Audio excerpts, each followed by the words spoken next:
Nomenclature used in block reduction diagram. पहला nomenclature है summer. Summer क्या है? Summer is a summing point which has 2 or more than 2 inputs and 1 or more than 1 output. Summer में आपको एक important point ये याद रखना है that summer has 2 or more than 2 inputs या फिर summer has at least 2 inputs. ठीक है, कुछ एग्जांपल्स देखते हैं। इसे देखो, यहाँ पे हम लोग के पास 2 इनपुट है, 1 आउटपुट है, तो ये एक समर है। यहाँ पे देखो, हम लोग के पास 2 इनपुट है, 2 आउटपुट है, तो ये एक समर है। इस एग्जाम्पल को देखो, यहाँ पे हम लोग के पास 1 इनपुट है एंड 3 आउटपुट है। अब आप ये बताओ कि ये मेरा समर है या नहीं, तो आप बोलोगे कि ये मेरा समर नहीं है, क्योंकि अभी हम लोगों ने देखा था कि समर में हमेशा 2 या 2 से ज़्यादा इनपुट्स होता है या फिर समर में एटलीस्ट 2 इनपुट्स होता है, लेकिन यहाँ पे हम लोग देख रहे हैं कि यहाँ पे सिर्फ 1 इनपुट है। ठीक है, I hope this is clear to you. Now next is how to make summer neutral. यहाँ देखो, हम लोग के पास 3 इनपुट है, 1 आउटपुट है। इट मीन्स कि ये मेरा एक समर है। इस समर का आउटपुट क्या है? y is equal to x1 minus x2 minus x3। ठीक है, अब हम लोग को ये देखना है कि हम लोग इस समर को किस तरह से न्यूट्रल बनाते हैं। तो जब भी हम लोग को एक समर को न्यूट्रल बनाना है तो उसमें हम लोग को क्या करना है कि इस समर में आपको जो भी पोलैरिटीज़ मिल रहा है उसे आप समर के बाहर ले लो। जैसे कि यहाँ पे देखो, हम लोग के पास यहाँ जितने भी पोलैरिटीज़ थे, जैसे यहाँ प्लस था, यहाँ माइनस था, यहाँ माइनस था, इन सारे पोलैरिटीज़ को हम लोग समर के बाहर लेकर चले गए। देखो, यहाँ पे हम लोग सभी पोलैरिटीज़ को समर के बाहर लेकर चले गए। प्लस को यहाँ ले लिए, इस माइनस को इधर ले लिए, इस माइनस को इधर ले लिए। ऐसे करने से हम लोग अपने समर को न्यूट्रल बना ले रहे हैं। ये चीज़ आपको ध्यान देना है कि अगर हम लोग समर को न्यूट्रल बना लिए तो भी हम लोग का जो एंड रिजल्ट है या फिर जो एंड आउटपुट है वो सेम रहेगा। देखो, यहाँ पर भी हम लोग को y is equal to x1 minus x2 minus x3 मिल रहा है। ठीक है, इट मीन्स कि फाइनल कंक्लूजन क्या है कि अगर आपके पास एक समर है और आपको उस समर को न्यूट्रल बनाना है तो उस समर के अंदर जितनी भी पोलैरिटीज़ है आप उस पोलैरिटीज़ को समर के बाहर ले जाओ, खुद ब खुद आपका समर न्यूट्रल बन जाएगा। ठीक है, I hope this is clear to you. Now coming to next nomenclature of block reduction diagram, that is take off point. Take off point क्या है? Take off point is a point which has single input and 1 or more than 1 output. Take off point has single input and 1 or more than 1 output. तो ये difference आपको हमेशा याद रखना है between summer and take off point, and that is summer में आपके पास 2 या 2 से ज़्यादा इनपुट होता है एंड टेक ऑफ पॉइंट में आपका हमेशा सिंगल इनपुट होता है। ठीक है, चलो एक एग्जांपल देखते हैं। इसमें देखो, आपके पास सिंगल इनपुट है एंड 3 आउटपुट है। तो अब आप ये बताओ कि ये आपका समर है या टेक ऑफ पॉइंट है। तो आप बोलोगे कि यहाँ पे मेरे पास सिंगल इनपुट है, मल्टीपल आउटपुट है, इसलिए ये मेरा एक टेक ऑफ पॉइंट है। ठीक है, अब अगर आपको summer and take off point में क्लैरिटी हो गया तो चलो एक क्वेश्चन देखते हैं। ये हम लोग के पास एक सिग्नल फ्लो ग्राफ है। अब आप ये बताओ कि ये जो मेरा नोड 2 है ये आपका समर है या टेक ऑफ पॉइंट है। तो आप बोलोगे कि इस नोड 2 में हम लोग के पास 1 इनपुट आ रहा है, 2 आउटपुट जा रहा है। इट मीन्स कि ये मेरा एक टेक ऑफ पॉइंट है। अब हम लोग नोड 3 में आते हैं। अब आप बताओ नोड 3 मेरा समर है या टेक ऑफ पॉइंट है। तो नोड 3 में मेरा 2 इनपुट आ रहा है एंड 3 आउटपुट है। इट मीन्स कि मेरा नोड 3 मेरा समर है या फिर समिंग पॉइंट है। अब आप बताओ नोड 4 क्या है। तो नोड 4 में हम लोग के पास 3 इनपुट है एंड 1 आउटपुट है। इट मीन्स कि मेरा नोड 4 भी मेरा एक समिंग पॉइंट है। ठीक है, तो फाइनल कंक्लूजन ये है कि अगर आपके पास फाइनल कंक्लूजन ये है कि समर में हमेशा 2 या 2 से ज़्यादा इनपुट होता है एंड टेक ऑफ पॉइंट में हमेशा सिंगल इनपुट होता है। ठीक है, I hope this is clear to you. Next topic is rules of block reduction diagram. First rule is gain connected in parallel. देखो, अगर हम लोगों के गेन्स पैरेलल में कनेक्टेड है तो आउटपुट में हम लोग गेन्स का समेशन कर देते हैं अलॉन्ग विथ साइन।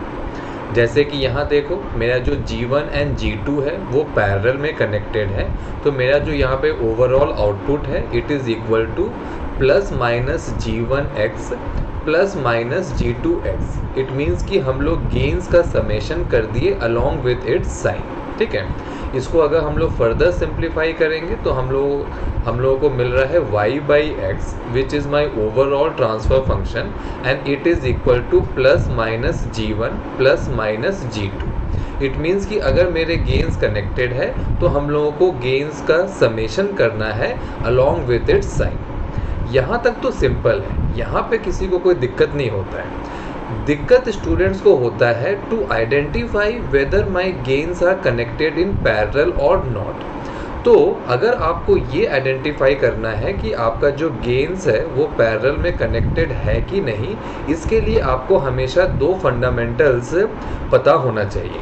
पहला फंडामेंटल क्या है? पहला फंडामेंटल है कि मेरे जो गेन्स है जैसे कि G1 है एंड G2 है, ठीक है, अगर ये दोनों पैरेलल में कनेक्टेड है तो इन दोनों गेन्स के जो मेरे फॉरवर्ड पाथ है वो सेम डायरेक्शन में होना चाहिए। जैसे कि अगर हम लोग G1 का बात करें तो देखो इसका फॉरवर्ड पाथ का डायरेक्शन कैसा है? इसका फॉरवर्ड पाथ का डायरेक्शन समथिंग लाइक दिस है।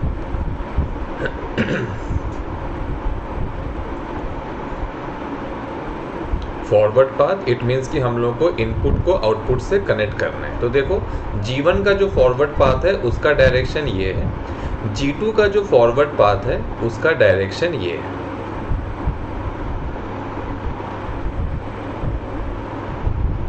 तो देखो यहाँ से हम लोग कह सकते हैं कि मेरा जो G1 एंड G2 है इन दोनों का जो फॉरवर्ड पाथ है उसका डायरेक्शन सेम है। ठीक है, अब दूसरा फंडामेंटल आपको क्या याद रखना है? दूसरा फंडामेंटल आपको ये याद रखना है कि ये G1 एंड G2 का जो फॉरवर्ड पाथ है ये सेम सम इन पॉइंट में आके टर्मिनेट करना चाहिए। देखो G1 का जो फॉरवर्ड पाथ है वो इस सम इन पॉइंट में आके टर्मिनेट कर रहा है, इसी तरह G2 का जो फॉरवर्ड पाथ है वो इस सम इन पॉइंट में आके टर्मिनेट कर रहा है। ठीक है, तो अगर आपको ये पता लगाना है कि मेरे गेन्स पैरेलल में कनेक्टेड है कि नहीं, तो आपको हमेशा दो फंडामेंटल याद रखना है। पहला फंडामेंटल है कि आपके जो गिवन गेन्स है उसके जो फॉरवर्ड पाथ है वो हमेशा सेम डायरेक्शन में होना चाहिए, एंड दूसरा क्या है कि आपके जो गेन्स है उसके जो फॉरवर्ड पाथ है वो सेम सम इन पॉइंट में आके टर्मिनेट करना चाहिए। अगर ये दोनों फंडामेंटल्स मेरे मीट हो रहे हैं तो आप कह सकते हो कि आपका जो गेन्स है वो पैरेलल में कनेक्टेड है, और अगर आपका गेन्स पैरेलल में कनेक्टेड है तो मेरा ओवरऑल आउटपुट क्या होगा? हम लोगों को अपने गेन्स को सम करना है, हम लोग को अपने गेन्स का समेशन करना है along with its sign, along with its sign. I hope this is clear to you.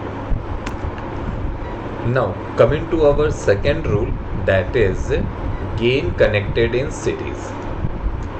Gain connected in series तो इजी है। अगर आपके गेन सीरीज या कैस्केड में कनेक्टेड है तो हम लोग आउटपुट में क्या करते हैं? गेन्स का सिंपल मल्टीप्लाई कर देते हैं।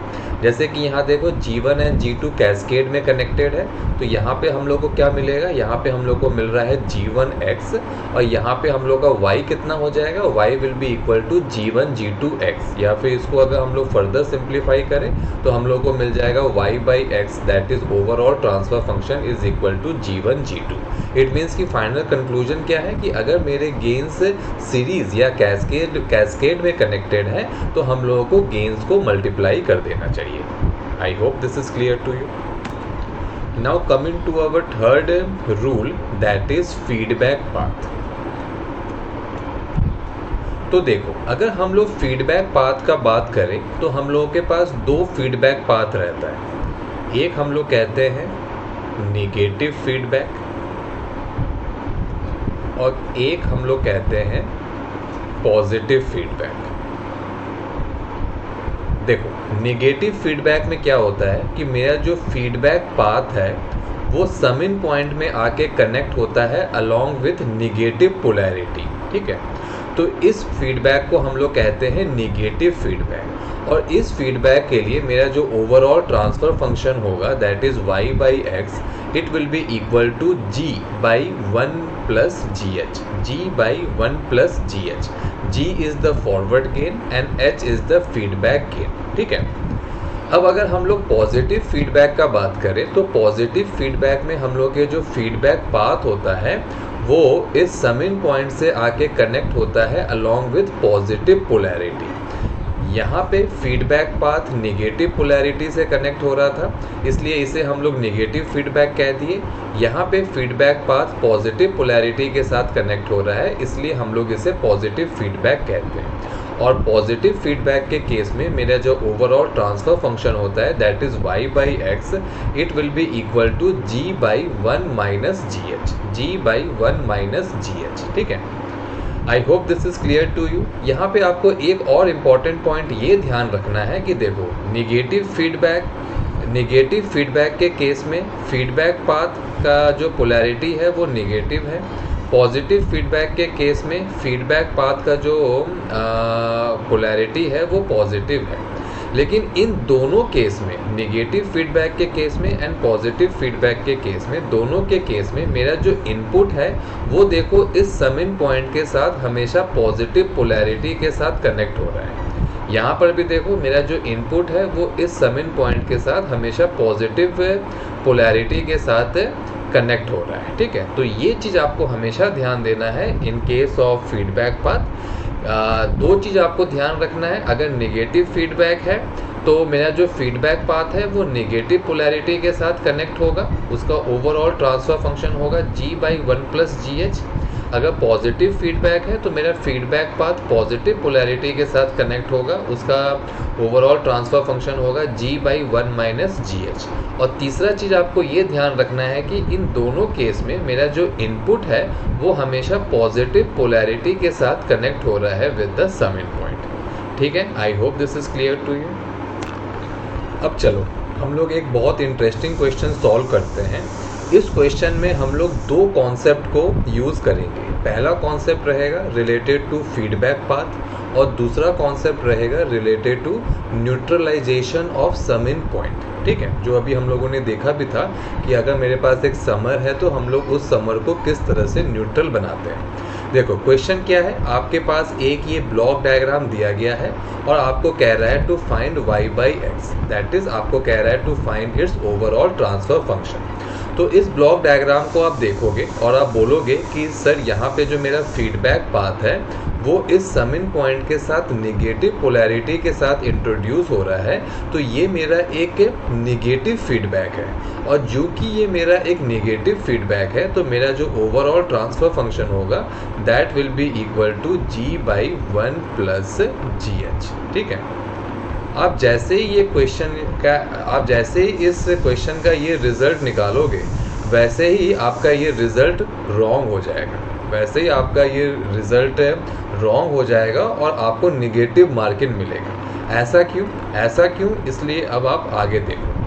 अभी हम लोगों ने जब निगेटिव फीडबैक जब फीडबैक पाथ देखा था तो वहाँ पे हम लोगों ने क्या डिस्कस किया था कि हम लोगों को ये फीडबैक पाथ पे तो ध्यान देना ही है, क्योंकि ये मेरा फीडबैक पाथ पे ध्यान देंगे तो इसका जो पोलैरिटी है उससे हम लोग को समझ में आएगा कि ये पॉजिटिव फीडबैक है या नेगेटिव फीडबैक है। लेकिन इसके साथ साथ हम लोगों को इस इनपुट पे भी ध्यान देना है। हम लोगों ने ये डिस्कस किया था कि मेरा जो इनपुट है वो इस सम इन पॉइंट के साथ हमेशा पॉजिटिव पोलैरिटी के साथ इंट्रोड्यूस होना चाहिए। लेकिन यहाँ पे देखो मेरा जो इनपुट है वो पॉजिटिव नहीं निगेटिव पोलैरिटी के साथ इस सम इन पॉइंट से कनेक्टेड है। इसलिए ये जो मेरा ब्लॉक डायग्राम है it is not representing a negative feedback block diagram. इसलिए जो हम लोग का रिजल्ट था g by 1 plus g H that was a wrong result. तो अब हम लोग इस क्वेश्चन को किस तरह से सॉल्व करेंगे? अब हम लोग को इस क्वेश्चन को सॉल्व करने के लिए सबसे पहले जो ये मेरा सम इन पॉइंट है इस सम इन पॉइंट को हम लोग न्यूट्रल बनाएंगे। हम लोगों ने ये डिस्कस किया था कि किसी भी समिन पॉइंट को न्यूट्रल बनाने के लिए हम लोग क्या करते हैं, इस समिन पॉइंट के अंदर जो भी पोलैरिटी है उसे हम लोग बाहर ले लेते हैं। तो देखो इस नेगेटिव पोलैरिटी को हम लोग यहाँ पे बाहर ले लिए, इस नेगेटिव पोलैरिटी को हम लोग यहाँ पे बाहर ले लिए। अब ये जो मेरा समिन पॉइंट है ये मेरा एक न्यूट्रल समिन पॉइंट है। अब हम लोग क्या करेंगे, अब हम लोग यहाँ पे एक न्यू इनपुट इंट्रोड्यूस कर देते हैं x डैश। ठीक है, यहाँ पे हम लोग एक न्यू इनपुट इंट्रोड्यूस कर दिए x डैश, और हम लोग ये कह सकते हैं कि मेरा जो x है x is equal to minus x dash. ठीक है, या फिर आप इस तरह से लिख दो, या फिर आप इसको इस तरह से लिख सकते हो, मेरा जो x डैश है it is equal to minus x. ठीक है, आई होप यहाँ तक क्लियर है। अब देखो क्या करेंगे, अब देखो हम लोग अपने इस वाले ब्लॉक डायग्राम पे फोकस करते हैं। ठीक है, अब इस वाले अगर आप ब्लॉक डायग्राम को फोकस करोगे तो अब आप बताओ कि ये मेरा पॉजिटिव फीडबैक है या नेगेटिव फीडबैक है। तो आप बोलोगे कि सर मेरा जो ये फीडबैक पाथ है, मेरा जो ये फीडबैक पाथ है वो इस समिन पॉइंट के साथ नेगेटिव पोलैरिटी के साथ इंट्रोड्यूस हो रहा है।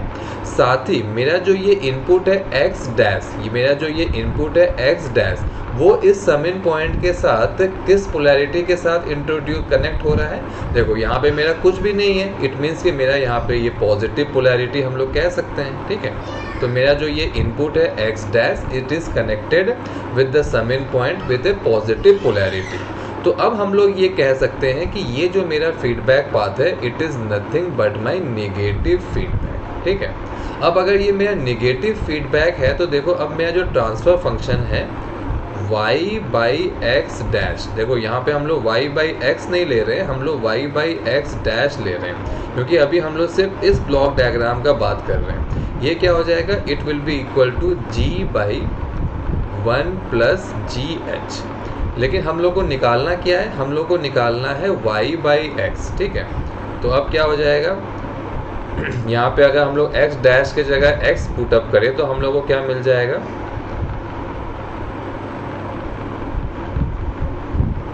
ये हो जाएगा y by minus x dash and this will be equal to minus g by 1 plus g h. It means कि इस क्वेश्चन का जो फाइनल रिजल्ट होगा that will be equal to y by x will be equal to minus g by 1 plus g h. ठीक है, तो अगर आपको ये कॉन्सेप्ट क्लियर नहीं होता तो आप क्या निकाल देते, आप निकाल देते g by 1 plus g H, जो आपको एक गलत रिजल्ट दे देता। लेकिन आपको हमेशा ये ध्यान देना है in case of feedback block diagram कि मेरा जो इनपुट है वो किस पोलैरिटी के साथ कनेक्ट हो रहा है, इस पे भी आपको खासा ध्यान देना चाहिए। ठीक है, so I hope this is clear to you. तो चलो आगे चलते हैं। Now coming to our next rule, that is shifting of takeoff point before a block। तो देखो मान लो आपके पास एक ये ब्लॉक डायग्राम है, ये आपके पास एक टेक ऑफ पॉइंट है। अब इस टेक ऑफ पॉइंट को अगर आपको इस ब्लॉक के इधर लेकर आना है तो आपको क्या करना पड़ेगा, इस टेक ऑफ पॉइंट के साथ आपको एक गेन इंट्रोड्यूस करना पड़ेगा ऑफ मैग्नीट्यूड g। ठीक है, I hope this is clear to you. Now coming to the next rule, that is shifting of take off point after a block. अब देखो आपके पास एक ये ब्लॉक डायग्राम है, ये आपके पास एक टेक ऑफ पॉइंट है। इस टेक ऑफ पॉइंट को अगर आपको इस गेन के इधर लाना है तो उस केस में आपका जो ये टेक ऑफ पॉइंट है उसके साथ आपको एक गेन इंट्रोड्यूस करना पड़ेगा ऑफ मैग्नीट्यूड 1 बाई जी। ठीक है, इट मीन्स कि अगर इस टेक ऑफ पॉइंट को आपको इस गेन के बिफोर लेकर आना है तो आपको इस टेक ऑफ पॉइंट के साथ एक गेन इंट्रोड्यूस करना पड़ेगा ऑफ मैग्नीट्यूड g, एंड अगर आपको इस टेक ऑफ पॉइंट के गेन के आफ्टर लाना है तो आपको टेक ऑफ पॉइंट में एक गेन इंट्रोड्यूस करना पड़ेगा of magnitude 1 by g. I hope this is clear to you. Now coming to our next rule, that is shifting of takeoff point before a summer। देखो ये आपके पास एक block diagram है, यहाँ पे हम लोग देख सकते हैं कि ये मेरा एक समर है, इस समर में दो इनपुट्स कनेक्टेड हैं R1 एंड R2 और ये मेरा एक टेक ऑफ पॉइंट है। अब मान लो हम लोगों को इस टेक ऑफ पॉइंट को इस समर से पहले लाना है, तो हम लोगों को क्या करना रहेगा? देखो, इस टेक ऑफ पॉइंट को अगर हम लोग समर से पहले लाएंगे कुछ इस तरह, तो यहाँ पे हम लोगों को टेक ऑफ पॉइंट के साथ एक और समर इंट्रोड्यूस करना पड़ेगा। इस टेक ऑफ पॉइंट के साथ एक और समर इंट्रोड्यूस करना पड़ेगा। और यहाँ पे आपको एक चीज़ ध्यान देना है। क्या ध्यान देना है? देखो, ये जो यहाँ पे समर है, इसका जो एक इनपुट है वो है R1, जो इस समर के साथ पॉजिटिव पोलैरिटी के साथ कनेक्ट हो रहा है। तो यहाँ पर भी जो हम लोगों ने यहाँ पे ये एक्स्ट्रा समर इंट्रोड्यूस किया है, इसके साथ जो ये R1 है वो यहाँ पे पॉजिटिव पोलैरिटी के साथ इंट्रोड्यूस होगा। दूसरा, ये जो मेरा समर है, इसका जो सेकेंड इनपुट है R2, वो यहाँ पे पॉजिटिव पोलैरिटी के साथ इंट्रोड्यूस हो रहा है। तो यहाँ पर भी जो हम लोगों ने यहाँ पे एक एडिशनल समर इंट्रोड्यूस किया है टेक ऑफ पाथ में, वहाँ पे मेरा जो सेकेंड इनपुट है R2, वो इस समर के साथ कनेक्ट होगा विथ पॉजिटिव पोलैरिटी। देखो, मान लो यहाँ पे मेरा जो R2 है वो यहाँ पे इस समर के साथ निगेटिव पोलैरिटी के साथ इंट्रोड्यूस होता, तो यहाँ पे हम लोग को क्या चेंज करना पड़ता? यहाँ पे जो मेरा R2 है वो इस समर के साथ जो कनेक्ट हो रहा है वो फिर निगेटिव पोलैरिटी के साथ कनेक्ट होता। इट मीन्स कि आपको ये ध्यान रखना है कि जब भी आप टेक ऑफ पॉइंट को समर से पहले लेकर जाएं, तो एक तो आपको एक एडिशनल समर इंट्रोड्यूस करना पड़ेगा in the take off point path. आपको एक एडिशनल समर इंट्रोड्यूस करना पड़ेगा in the take off point path. और दूसरा चीज़ आपको ये ध्यान देना है कि इस समर के साथ मेरा जो सेकेंड इनपुट था R2, वो जिस पोलैरिटी के साथ इंट्रोड्यूस हो रहा था, उसी पोलैरिटी के साथ हम लोगों को यहाँ पर भी अपने R2 को कनेक्ट करना पड़ेगा विथ दिस एडिशनल समर। अगर ये R2 यहाँ पे प्लस पोलैरिटी के साथ इंट्रोड्यूस होता, तो यहाँ पर भी R2 इस समर के साथ प्लस पोलैरिटी के साथ इंट्रोड्यूस होता। यहाँ पे अगर मेरा R2 इस समर के साथ निगेटिव पोलैरिटी के साथ इंट्रोड्यूस होता, तो यहाँ पर भी मेरा जो R2 है वो इस समर के साथ निगेटिव पोलैरिटी के साथ इंट्रोड्यूस होता। ठीक है, I hope this is clear to you. Now coming to the next rule, that is shifting of take off point after a summer. देखो, ये आपको एक ब्लॉक डायग्राम दिया गया है।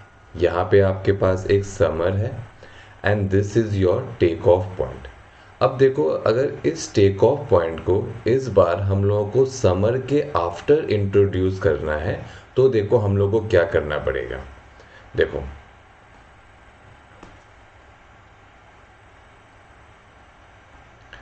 अगर हम लोगों को इस टेक ऑफ पॉइंट को समर के बाद इंट्रोड्यूस करना है, तो देखो यहाँ पे हम लोगों को फिर एक और एडिशनल समर इंट्रोड्यूस करना पड़ेगा लाइक दिस। हम लोगों को एक और एडिशनल समर इंट्रोड्यूस करना पड़ेगा लाइक दिस।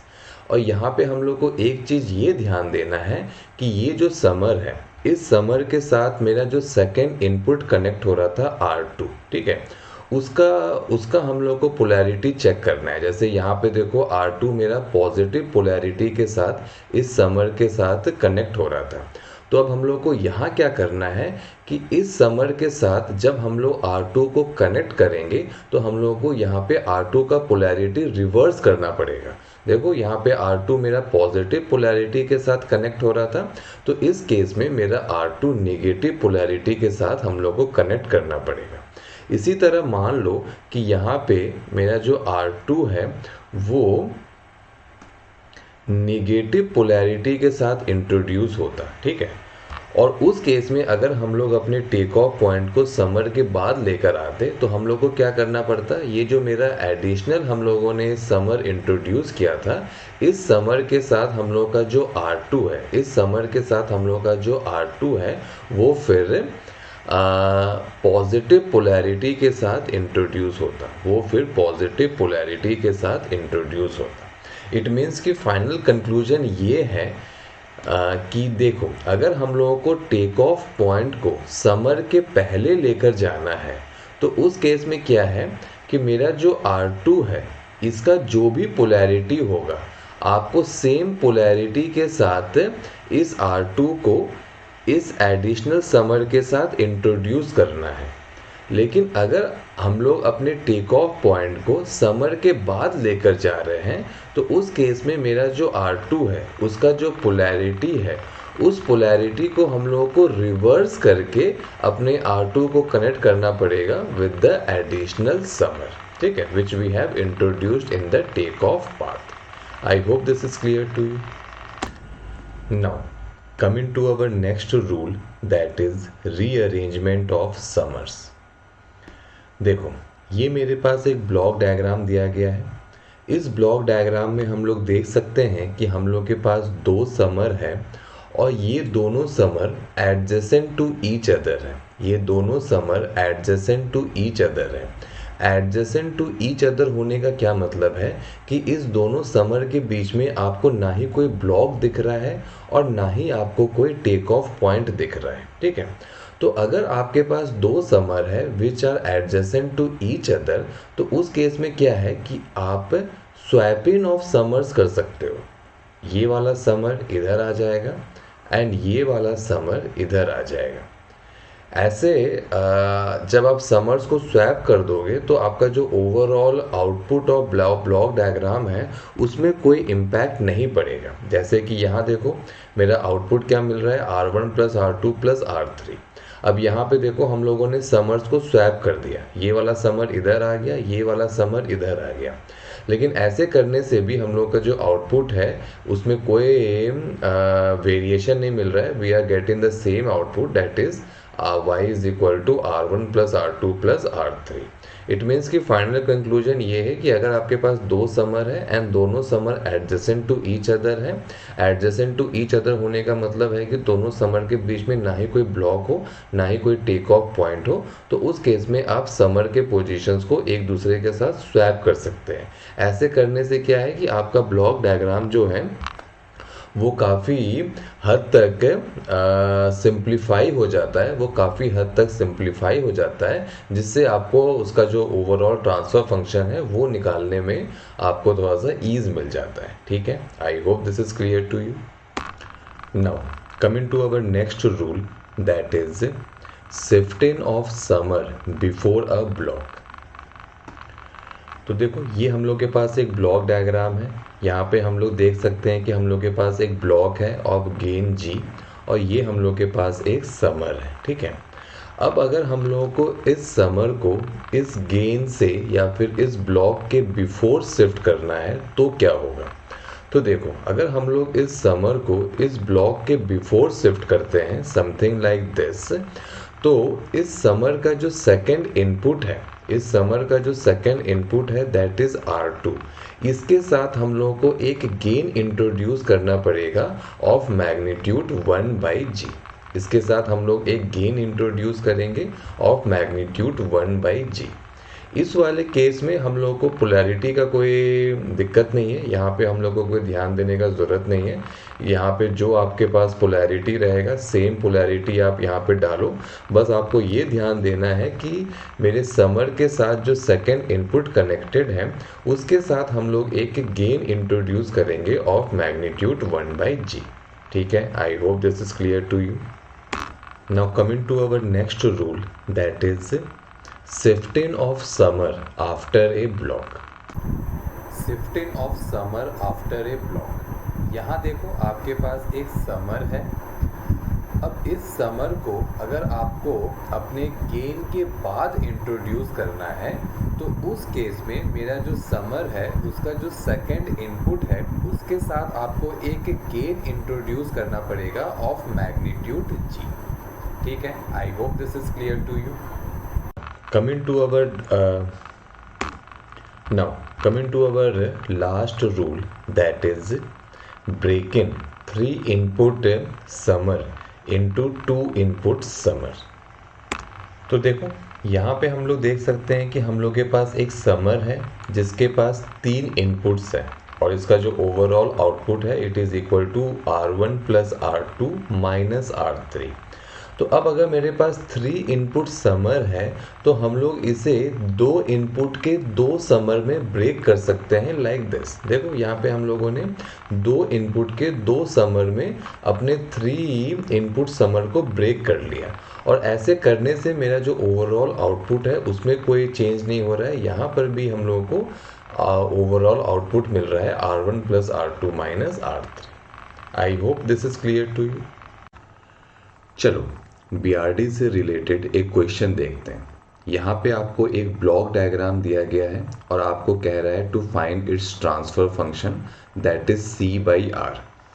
देखो BRD रिलेटेड क्वेश्चन अगर आपको सॉल्व करना है तो आपको एक चीज़ ध्यान देना पड़ेगा कि BRD के क्वेश्चंस को सॉल्व करने के लिए हम लोग के पास कोई स्टेप वाइज अप्रोच नहीं है. ऐसा नहीं है कि आपको कुछ स्टेप्स फॉलो करना है और आपका BRD का क्वेश्चन सॉल्व हो जाएगा. ऐसा नहीं है. BRD के क्वेश्चन को सॉल्व करने के लिए आपको इस तरह से लेकर चलना है कि आप एक एप्टीट्यूड के क्वेश्चन को सॉल्व कर रहे हैं. आपको करना क्या है, अभी तक हम लोगों ने जितने भी रूल्स देखे हैं आपको उन रूल्स को अप्लाई करना है और कोशिश करना है कि आपको जो ब्लॉक डायग्राम दिया गया है उसको आप सिंपल बना सको. अगर आप रूल्स को अप्लाई करके अपने ब्लॉक डायग्राम को सिंपल बना पा रहे हो तो आप ब्लॉक रिडक्शन डायग्राम के क्वेश्चंस को इजीली सॉल्व कर लोगे. तो मोटा मोटा कंक्लूजन यही है कि कोई स्टेप वाइज अप्रोच नहीं है to solve questions related to BRD.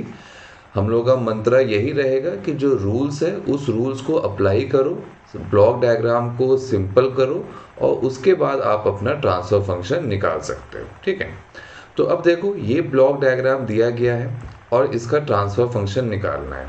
अब देखो इसके ट्रांसफ़र फंक्शन को निकालने के लिए हम लोग को क्या करना चाहिए. देखो यहाँ पे हम लोग को दिख रहा है कि ये वाला जो मेरा पोर्शन है ये हम लोग का एक निगेटिव फीडबैक पोर्शन बन सकता है. लेकिन ये निगेटिव फीडबैक पोर्शन कब बनेगा, जब हम लोग इस टेक ऑफ पॉइंट को इधर से हटा दें. ठीक है, अगर हम लोग इस टेक ऑफ पॉइंट को यहाँ से हटा दें इट मीन्स कि इस टेक ऑफ पॉइंट को या तो हम इधर लेके चले जाएं, ठीक है, या फिर हम लोग इस टेक ऑफ पॉइंट को इधर लेके चले जाएं, तो उस केस में ये जो ऊपर वाला सेक्शन है ये मेरा as a negative feedback system बन सकता है और वहाँ से हम लोग इस वाले पोर्शन का ट्रांसफ़र फंक्शन निकाल सकते हैं. ठीक है, तो सबसे पहला अटेम्प्ट हम लोग को क्या करना है कि इस टेक ऑफ पॉइंट को आप यहाँ से हटाओ, या तो इधर लेके जाओ या तो इधर लेके जाओ. अब आपके पास 2 ऑप्शन है इस टेक ऑफ पॉइंट को हटाने के लिए. अब इस 2 ऑप्शन में से आपके लिए कौन सा ऑप्शन ऐसा है जिसको लगाने से आपका फर्दर कैलकुलेशन सिंपल हो जाए. तो देखो आप ये देख सकते हो कि अगर हम लोग इस वाले टेक ऑफ पॉइंट को इधर लेके चले गए ना तो मेरा लाइफ थोड़ा सा ईजी हो सकता है. लेकिन अगर हम लोग इस टेक ऑफ पॉइंट को उठा के इधर लेके आए तो मेरा लाइफ ज़्यादा ईजी होगा नहीं. ठीक है, तो अब हम लोग क्या करेंगे, पहला स्टेप ये रहेगा कि हम लोग इस टेक ऑफ पॉइंट को यहाँ से हटा के इधर लेके चलेंगे. अब देखो जब हम लोग अपने टेक ऑफ पॉइंट को इसको यहाँ से हटा के इधर लेके गए तो देखो हम लोग का जो ब्लॉक डायग्राम है वो हम लोग को कुछ इस तरह से मिलेगा. हम लोगों ने अपने रूल में देखा था कि जब भी हम लोग अपने टेक ऑफ पॉइंट को किसी भी ब्लॉक के बाद में लेकर जाते हैं तो ये जो टेक ऑफ पॉइंट है इसमें हम लोग को एक गेन ऐड करना पड़ता है बाई ए फैक्टर ऑफ, जैसे यहाँ Z3 है तो हम लोग को 1/Z3 से यहाँ पे गेन को इंट्रोड्यूस करना पड़ेगा. और ऐसे करने से हम लोग का जो एंड रिजल्ट है वो कुछ इस तरह से मिलेगा. टेक ऑफ पॉइंट उठ के इधर आ गया और यहाँ पे हम लोग को मिल जाएगा H1/Z3. ठीक है, अब देखो ये जो मेरा पोर्शन है ये मेरा as a negative feedback portion दिख रहा है। तो अब हम लोग इसको फर्दर सिंप्लीफाई कर सकते हैं। तो देखो इसको फर्दर सिंप्लीफाई करने से हम लोग को कुछ इस तरह से मिला, ठीक है। अब देखो क्या हो गया, ये जो दो मेरे गेन है ये मेरे कैस्केड में है, ये दोनों मेरे गेन एज ए कैस्केड में है। और अगर हम लोग यहाँ पे ये कंप्लीट का बात करें तो ये भी हम लोग को एक नेगेटिव फीडबैक सिस्टम मिल रहा है। तो देखो यहाँ से मेरा जो ओवरऑल ट्रांसफर फंक्शन है वो क्या हो जाएगा, it will be equal to C by R। यहाँ पे क्या आ जाएगा, G1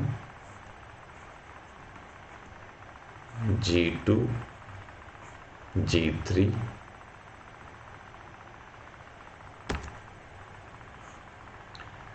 by 1 plus G2 G3 H2 whole divide by 1 plus G1 G2 G3 1 plus G2 G3 H2 into H1 by G3. So this will be my overall transfer function. ठीक है, I hope this is clear to you. चलो एक और question देखते हैं। यहाँ पर भी हम लोग को एक ब्लॉक डायग्राम दिया गया है और हम लोग से पूछा जा रहा है to find its transfer function that is C by R। तो देखो ये ब्लॉक डायग्राम आपको देखने में बहुत डिफ़िकल्ट लग रहा होगा, लेकिन देखो यहाँ पे हम लोग बस एक छोटा सा चेंज करेंगे और उसको चेंज करते ही हम लोग का ब्लॉक डायग्राम बहुत सिंप्लीफाई हो जाएगा। तो देखो हम लोग क्या करेंगे, ये जो मेरा पाथ है ना इसको हम लोग यहाँ से हटाएंगे और नीचे साइड लेकर आएंगे। और देखो ऐसे करने से हम लोग को जो मेरा ब्लॉक डायग्राम है कुछ इस तरह से मिल जाएगा। तो जो मेरा ब्लॉक डायग्राम बहुत डिफ़िकल्ट सा लग रहा था अब देखो बहुत ईजी सा लग रहा है। अब यहाँ पे हम लोग को क्या दिख रहा है, देखो ये जो मेरा G1 एंड G2 है ये दोनों मेरा पैरेलल में कनेक्टेड है, ठीक है। इसी तरह मेरा जो G4 एंड G3 है, G4 एंड G3 है ये भी देखो मेरा पैरेलल में कनेक्टेड है। क्यों, इन दोनों का देखो जो फॉरवर्ड पाथ का डायरेक्शन है वो सेम डायरेक्शन में है और ये दोनों एक सेम समिंग पॉइंट में आके मिल रहा है, ठीक है। तो अब देखो क्या हो जाएगा, ये दोनों पैरेलल में ये दोनों पैरेलल में, तो देखो हम लोग को इस तरह से मिल जाएगा। यहाँ पे हम लोग को मिल जाएगा G1 प्लस G2, यहाँ पे हम लोग को मिल जाएगा, देखो यहाँ पे आपका G3 प्लस G4 नहीं होगा, यहाँ पे आपका होगा G3 minus G4, G3 minus G4, क्योंकि देखो यहाँ पे ये G4 प्लस के साथ मिल रहा है, G3 माइनस के साथ मिल रहा है। तो ये हम लोग को मिल जाएगा, देखो इसको आप इस तरह से लिखो, ये हो जाएगा मेरा G4 माइनस G3, ये हो जाएगा मेरा G4 माइनस G3, ठीक है। अब जो ये मेरा कंप्लीट ब्लॉक है ये आपका एक नेगेटिव फीडबैक हम लोग को मिल गया। तो देखो मेरा ओवरऑल C बाई R क्या हो जाएगा, ये हो जाएगा मेरा C by R is equal to G1 plus G2 by 1 plus G1 G2 into G4 minus G3, ठीक है। I hope this is clear to you.